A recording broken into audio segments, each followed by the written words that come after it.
नमस्कार, मैं Jitendra Gupta star city news की तरफ से। मैं आज इस वक्त मौजूद हूँ मटियाला विधानसभा के घुमनहेड़ा वार्ड में। हमारे बीच पूना अध्यक्ष सुधीर त्यागी जी भारतीय जनता पार्टी के अध्यक्ष हैं। हम इनसे सीधी बात करेंगे। सर, आपका स्वागत है स्टार सिटी न्यूज़ में। नमस्कार सर, बहुत जय श्री राम। सर, मेरा आपसे सवाल है कि आपका जो राजनीतिक जर्नी है लगभग कितने वर्षों से जुड़ा हुआ है? सर 2001 से मैं राजनीति में जुड़ा हूँ। तो कैसे आना हुआ आपका राजनीति में? सर अपने देश की सेवा करने के लिए, राष्ट्रभक्ति के लिए और अपने धर्म के लिए। तो सर आपको जैसे पार्टी ने सुधीर जी आपको जैसे पार्टी ने मंडल अध्यक्ष बनाया दोबारा, तो आगे क्या प्लानिंग है? आप पहले भी कार्य करते आ रहे हैं जी, तो अलग से इस बार क्या परिवर्तन देखने को मिल सकता है? सर पहले तो अपने देहात के लिए हमने आवाज़ उठानी है। जो हमारा किसान का वो आया एमएसपी का जो बिल पास हुआ है वो हमारे लिए बहुत ही अच्छा है, क्योंकि किसानों का बिचौलिया जो है इसमें हमारा सब कुछ बिचौलिया हट जाएगा और हम सीधे कंपनी को या सीधे हम ग्राहक से बेच सकते हैं। उससे ग्राहकों को भी फ़ायदा होगा और किसान को भी ज़्यादा फ़ायदा होगा। जैसे कि हम गोभी उगाते हैं या धान उगाते हैं या कोई भी फसल उगाते हैं, जब गोभी बिकती है सर्दियों के मौसम में तो 2 रुपये किलो उसका रेट किसान की 2 रुपये किलो बिकती है, लेकिन ग्राहक को 20 रुपये किलो से कम वो नहीं मिलती। तो अब उसका बिचौलियापन जो है अब कहाँ गया? वो 18 रुपये कहाँ गया? 18 रुपये बिचौलिया खा गया उसको। तो इसको जो ये बिल आया है ये बिचौलिया को ख़त्म कर देगा और किसान के लिए और ग्राहक के लिए सदैव अच्छा रहेगा। सर, कोरोना काल को देखते हुए बात करें आपसे, जब महामारी जब फैली 23 मार्च को लॉकडाउन लगा, उस दौरान आपने अपने वार्ड में क्या सेवा रही आपकी? सर वार्ड में क्या, हमारा 24 गांव पड़ते हैं और 3 कॉलोनियाँ पड़ती हैं। तो 24 गांव में जितने भी हमारे कार्यकर्ता हैं सब ने अपना योगदान दिया। भंडारे भी लगाए गए हैं और जो हमारे पूर्वांचल के लोग फंसे हुए थे उनके जाने की व्यवस्था भी हम लोगों ने की थी। हमने तरह तरह की व्यंजन बनाए गए, कभी पूरियाँ बना दी, कभी खीर भी बना दी गाय के दूध की। हमने भैंस के दूध का कभी इस्तेमाल करें, क्योंकि गाय हमारी माता है और हम गाय का ही दूध यूज करते हैं और गाय का ही औरों को खिलाते हैं। ना हम विष खाते हैं ना औरों को विष खिलाने देते हैं। तो हम जो खाएंगे तो शुद्ध खाएंगे, दूसरों को भी शुद्ध खिलाएंगे। सर, मटियाला विधानसभा आपके यहाँ से 7 वार्ड लगते हैं जी। तो यहाँ के अभी जो घुमनहेड़ा की वार्ड की अगर हम बात करें, यहाँ के निगम पार्षद कौन है सर? यहाँ के निगम पार्षद दीपक मेहरा। दीपक मेहरा जी, उनका कैसा रोल है सर क्षेत्र को लेके? सर रोल ठीक है, साफ सफाई ठीक है यहाँ की? साफ सफाई तो थोड़ा सा है मिस्टेक अभी, लेकिन वो करते हैं, प्रयास भी करते हैं। ऐसी बात नहीं है, वो मिलके चलते हैं, हमारे मिलके साथ चलते हैं। सर, कोई समस्या आपके क्षेत्र में गांव में? सर गांव में तो दिल्ली सरकार की जितनी भी समस्या हैं, क्योंकि हमारा क्या है रूरल एरिया है सारा का सारा, और उसमें ग्राम सभा की जो भूमि आती है वो दिल्ली सरकार के अंडर आती है। शहरों में जो भूमि आती है वो डीडीए के अंडर आती है, वो सेंट्रल गवर्नमेंट की होती है। उसमें अब डीडीए के में हमारे सांसद जी ने इतना प्रयास किया है कि 36,000 करोड़ का तो वो कंजर्वेशन सेंटर बना हुआ है। और जी अब 25,000 करोड़ का वो वंदना पार्क जो बना है वो भी हमारे सांसद जी ने ही के प्रयासों से बना है। तो हम, क्योंकि वो डीडीए की है, वो उनके अंडर आती है। अब यहाँ पे हमारे विधायक जी के अंडर में आती है। तो जितने भी यहाँ पे ग्राम सभा भूमि है उस पर हमने, जब वो आए थे तो हमारे गांव के या हमारे पड़ोस के जितने भी गांव हैं उन्होंने रिक्वेस्ट की थी कि यहाँ पे एक स्टेडियम होना चाहिए, हर गांव में स्टेडियम खुल जाए। एक हमारे खुद के गांव में, मैं झटिगरा गांव का निवासी हूँ, झटिगरा गांव में कभी हमारे विधायक होते थे सोमेश शौकीन जी, कांग्रेस से होते थे, क्योंकि हमारी कॉन्स्टिट्यूंसी बदली थी। पहले महिपालपुर थी, उसके बाद जैसे ही हमारी मटियाला विधानसभा हुई तो उसमें कांग्रेस के विधायक बने।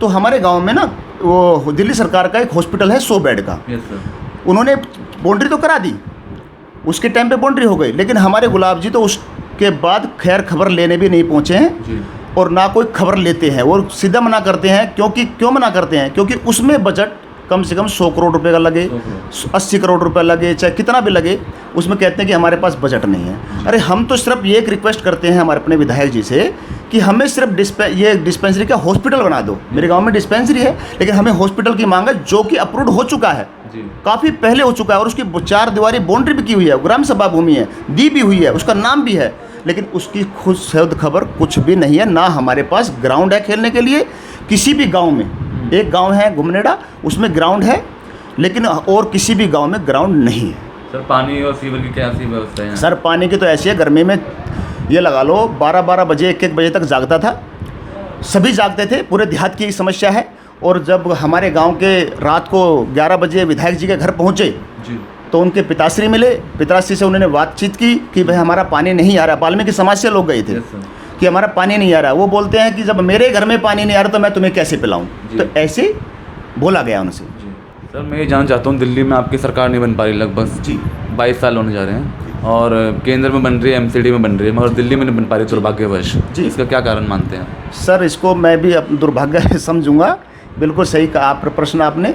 लेकिन जैसे हमारे शीला दीक्षित की सरकार जैसे हटी, 15 साल उन्होंने शासन किया, भ्रष्टाचार से लिप्त थी, बहुत भ्रष्टाचार। जैसे एक एसी था, उसका एसी आता 50,000 का, उसका रेंट है 1.5 लाख रुपया।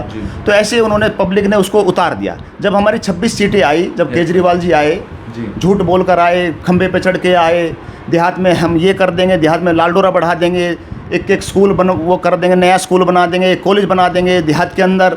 तो सब लोगों ने मिलकर केजरीवाल पे ज़्यादा विश्वास किया, झूठे प्रलोभन में थोड़ा सा पब्लिक आ गई। लेकिन अब केजरीवाल का आईना भी आहिस्ता आहिस्ता उतर गया है। दंगे कराए गए, किसकी पार्टी का था ताहिर हुसैन, ये बता दीजिए मुझे। किस मंदिर जो तोड़ा हमारा यहाँ पे अमानुतुल्लाह खान जी हैं, चांदनी चौक में जो मंदिर की क्षति पहुँचाई गई, वो किस पार्टी का था, ये भी प्रश्न हमारे हैं। तो अब हमारा दिल्ली जाग गई है, आने वाले भविष्य में पूर्ण रूप से भाजपा की सरकार आएगी।